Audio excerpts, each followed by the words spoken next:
Si vous avez commencé à streamer sur Twitch et que vous vous demandez quels sont les meilleurs jeux à streamer pour développer votre chaîne, vous êtes au bon endroit. Alors déjà, il faut dire que la question est complexe, donc ce sera surtout une réflexion plutôt qu'une analyse de statistiques comme on peut trouver à droite à gauche, mais pour tous ceux qui veulent en savoir plus, on va voir ça ensemble.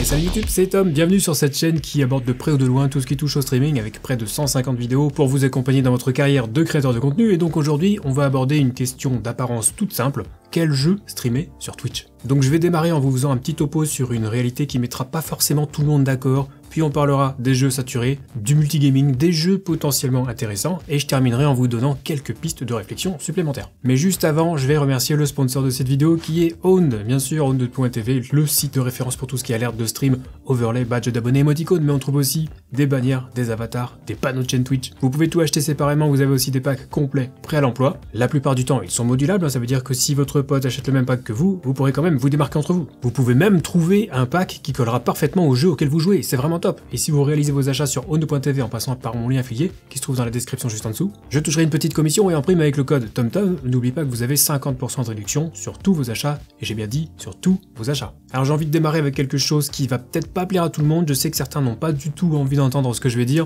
mais je vais le faire quand même. Et si vous n'êtes pas d'accord avec moi, libre à vous de laisser un commentaire, le débat reste bien entendu ouvert. Donc si vous voulez streamer pour le fun, cette vidéo n'est clairement pas faite pour vous, puisque si vous streamez pour le fun, a priori, vous streamez les jeux qui vous intéressent, sur lesquels vous prenez du plaisir. Et les quelques viewers qui vous trouvent prennent du plaisir aussi, ou pas d'ailleurs. Mais si par la suite, vous venez vous plaindre que vous n'avez pas assez de viewers, là on va avoir un petit problème. Quand on stream pour le fun, on s'en fiche du nombre de viewers. Si le nombre de viewers vous dérange et que vous trouvez que vous n'en avez pas assez, c'est que vous voulez streamer pour autre chose que pour le fun. Vous n'osez peut-être tout simplement pas vous l'avouer. Et c'est pas forcément pour gagner votre vie avec le stream, mais au moins pour essayer de rencontrer des gens, de discuter ou de bâtir une communauté. C'est ce qui anime beaucoup d'entre nous, moi le premier, et il n'y a aucune honte à vouloir streamer pour obtenir tout ça. Et pour atteindre ces objectifs, vous avez deux options. Soit vous continuez cette stratégie du « je joue uniquement au jeu que j'aime, si je prends du plaisir sur un jeu, les viewers le verront et donc du coup je ferai un bon stream », et dans ce cas, ne venez pas vous plaindre que vous ne vous développez pas sur Twitch ou que vous vous développez trop lentement, parce que croyez-moi, ça sera le cas. Soit vous changez de stratégie et vous essayez d'autres choses. Ça veut pas dire qu'il faut se forcer à tout prix non plus. Si vous avez horreur d'un jeu, même s'il semble bon en matière de développement,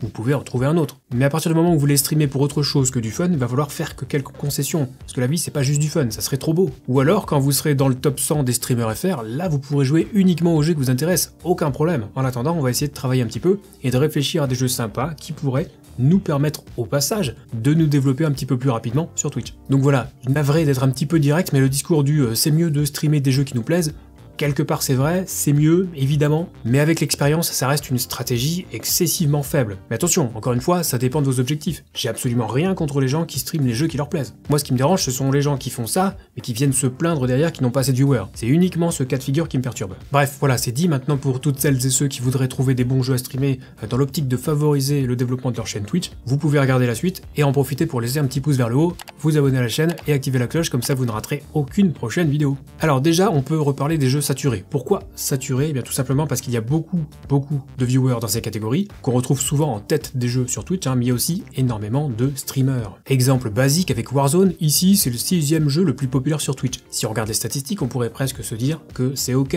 Avec une moyenne de 25 viewers par chaîne, c'est cool. Moi aussi j'aimerais bien 25 viewers sur mon live, et on pourrait penser que si on arrive à bien se positionner, on peut récupérer pas mal de viewers. Mais dans le cas de ces jeux saturés, les statistiques sont vraiment à prendre avec des pincettes. Déjà, 25 viewers par chaîne, c'est une moyenne, la médiane serait déjà plus parlante, car en fait on a 10 streamers qui font la moitié des viewers de la catégorie. Et encore là je m'arrête aux deux premières lignes, mais combien de streamers avec 0, 1 ou 2 viewers?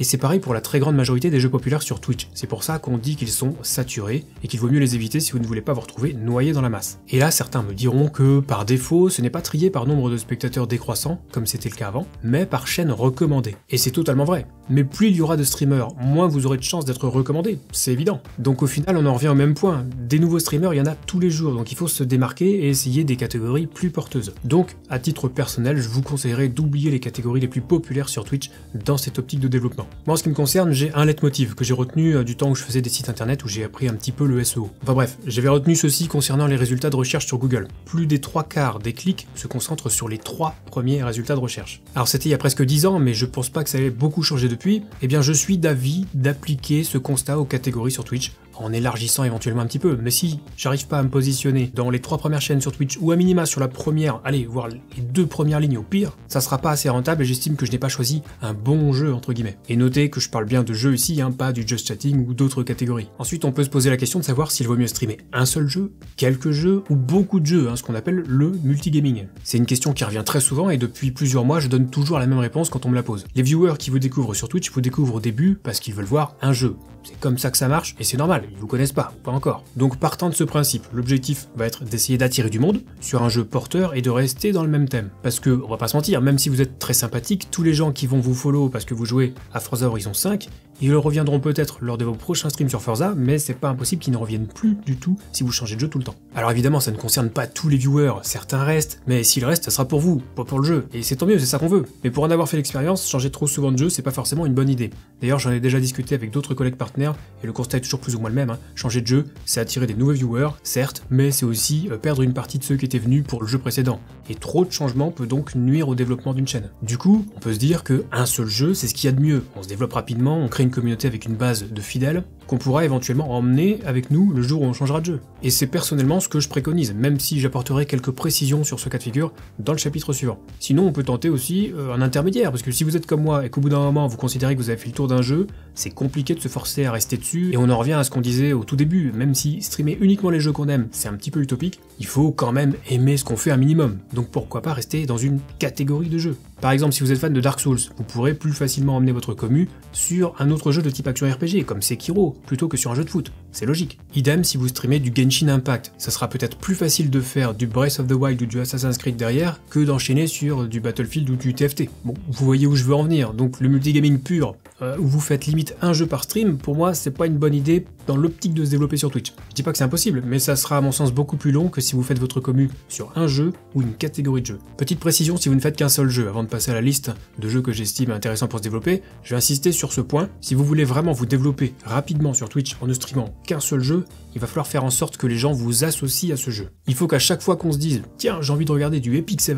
on pense à vous tout de suite. Le meilleur moyen de faire ça, et là encore, vous n'allez peut-être pas forcément aimer ce que je vais vous dire, mais c'est d'accompagner vos streams avec du contenu hors ligne, comme des tutoriels, des guides, des vidéos explicatives de patch notes. Tout ça évidemment en rapport avec votre jeu. Il faut que vous soyez actif au sein de la communauté de votre jeu, que les gens sachent que quand ils ont besoin d'une info, c'est vous qu'ils iront voir. C'est le meilleur moyen d'attirer les gens sur votre stream, créer du contenu à côté. Je vais vous donner 2 exemples de streamers qui ont fait ça et qui ont su se développer grâce à cette méthode.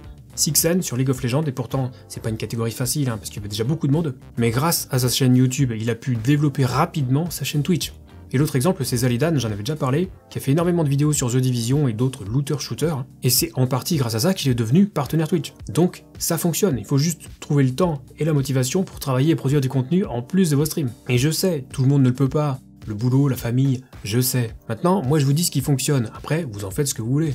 Du coup, si vous commencez le stream là et que vous avez tout suivi, vous vous demandez peut-être quels sont ces fameux jeux porteurs. Mais grosso modo, ce sont des jeux avec une bonne communauté de joueurs, avec des mises à jour régulières et avec du nouveau contenu régulier. La communauté des joueurs, c'est l'audience que vous allez pouvoir toucher, mais encore une fois, il faudra vous-même en faire partie, il faudra vous intégrer et être actif au sein de cette communauté. Parce que si vous vous contentez de jouer au jeu, vous aurez peut-être de meilleurs chiffres que quelqu'un qui stream sur Warzone ou Fortnite, mais vous stagnerez rapidement. Ensuite, les mises à jour régulières, c'est ce qui vous permet entre autres de créer du contenu en dehors de vos streams, ça nécessite de s'intéresser au jeu évidemment et d'être au taquet sur les mises à jour, et voilà, il faut essayer d'être incollable sur votre jeu. Et le nouveau contenu régulier, c'est également ce qui vous permet de créer du contenu hors ligne, mais c'est aussi ce qui vous redonnera un petit coup de boost en termes d'audience sur vos lives, parce que la communauté d'un jeu est toujours un petit peu plus active quand il y a un nouveau personnage, une nouvelle arme ou un nouveau DLC qui sort. Donc en prenant tout ça en compte, en regardant combien le jeu a de followers sur Twitch, et en regardant également sur les sites de statistiques comme Twitch Tracker ou Solignome, quels sont les jeux qui présentent un bon ratio viewers par chaîne, sans tomber dans le piège des jeux qui sont artificiellement boostés